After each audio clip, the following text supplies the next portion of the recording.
Assalamualaikum warahmatullahi wabarakatuh. Perkenalkan, nama saya Fauzan Zulfikar, NPM 21311414016, kelas 1O, Fakultas Ekonomi, Prodi S1 Manajemen, dengan dosen pengampu Bapak Muhammad Rizaldi Wibowo SE MSI di Universitas Muslim Nusantara Al-Wasliyah Medan tahun 2021.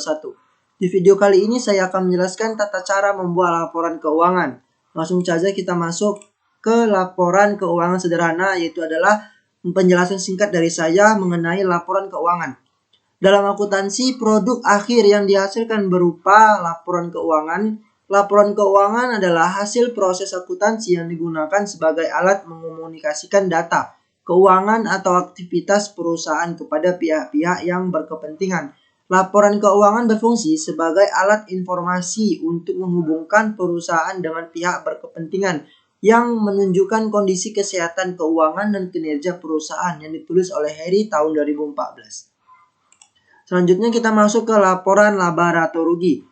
Laporan laba rugi menyajikan ukuran keberhasilan operasional perusahaan selama periode tertentu. Dalam laporan laba rugi terdapat perincian seluruh komponen pendapatan serta beban perusahaan. Berikut contoh laporan laba rugi bentuk single step dari persamaan dasar akuntansi Orsted Salon dan Spa. Ini dia contohnya, bisa kita lihat sesama. Laporan laba rugi untuk periode 31 Januari 2019. Pendapatan, di pendapatan jasa yang pertama masuk ke dananya itu 8 juta, pendapatan jasa yang kedua dananya itu 10 juta, pendapatan jasa ketiga itu adalah totalnya 12 juta. Dari hasil ketiga ini ialah kita jumlahkan, dapatlah jumlah pendapatan totalnya itu semuanya adalah 30 juta. Masuk selanjutnya di beban usaha. Beban usaha itu masuk di beban listrik dan telepon. Biaya semuanya terkena 2 juta. Beban gaji masuk dengan dana 15 juta. Dari kedua dana ini kita tambahkan, dapatlah jumlah bebannya itu sejumlah 17 juta. Selanjutnya dari 30 juta di jumlah pendapatan dan 17 juta di jumlah beban, itu kedua ini kita kurangin, dapatlah total laba usahanya itu adalah 13 juta. Selanjutnya di laporan perubahan modal.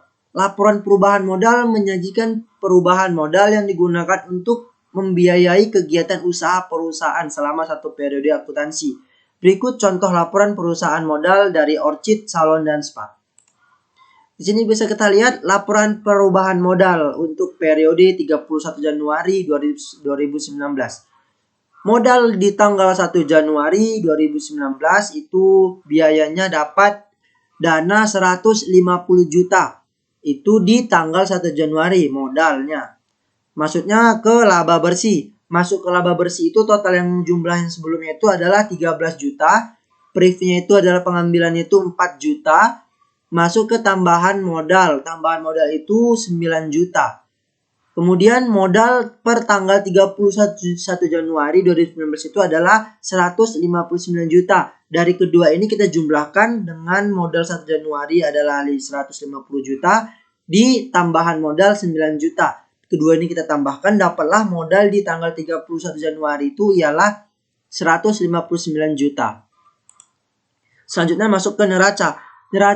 Neraca melaporkan jumlah saldo harta, utang, dan modal perusahaan pada satu periode tertentu. Berikut contoh laporan neraca bentuk skontro diambil dari persamaan dasar akuntansi Orsted Salon dan Spa. Di sini bisa kita lihat neraca untuk periode tanggal 31 Januari 2019 dalam ribuan rupiah.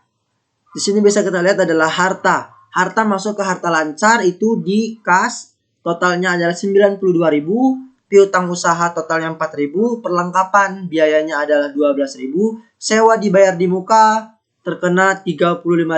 Dari keempat ini kita jumlahkan, dapatlah jumlah harta lancar itu total semuanya 143.000. Itu di harta lancar. Selanjutnya masuk ke harta tetap. Harta tetap itu masuk ke peralatan, itu dapat 40.000. Jumlah harta tetap itu adalah 40.000. Jadi kita tambahkan total semuanya itu ialah di jumlah harta 183.000.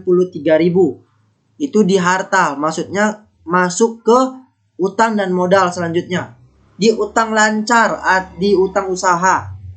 Masuklah di utang usaha itu dapat utangnya itu 15.000. Jumlah utang lancar 15. Itu ditambahkan selanjutnya utang jangka panjang, utang bank, jumlah utang dan modal. Jumlah bank itu dapat 45.000, jumlah utang 65.000. Itu kita jumlahkan tadinya. Totalnya dapatlah 60.000. Selanjutnya di modal. Modal pemilik itu di 123.000. Itu semua kita jumlahkan, dapatlah total semuanya itu adalah jumlah utang dan modal. Dapatlah 183.000. Itu penjelasan singkat dari saya mengenai tata cara membuat laporan keuangan. Selanjutnya sekian dan terima kasih. Wassalamualaikum warahmatullahi wabarakatuh. Lebih kurangnya saya mohon maaf. Kepada pihak semuanya saya mohon maaf bila ada kesalahan. Kepada Allah saya mohon ampun. Wabillahi taufiq wal hidayah. Wassalamualaikum warahmatullahi wabarakatuh.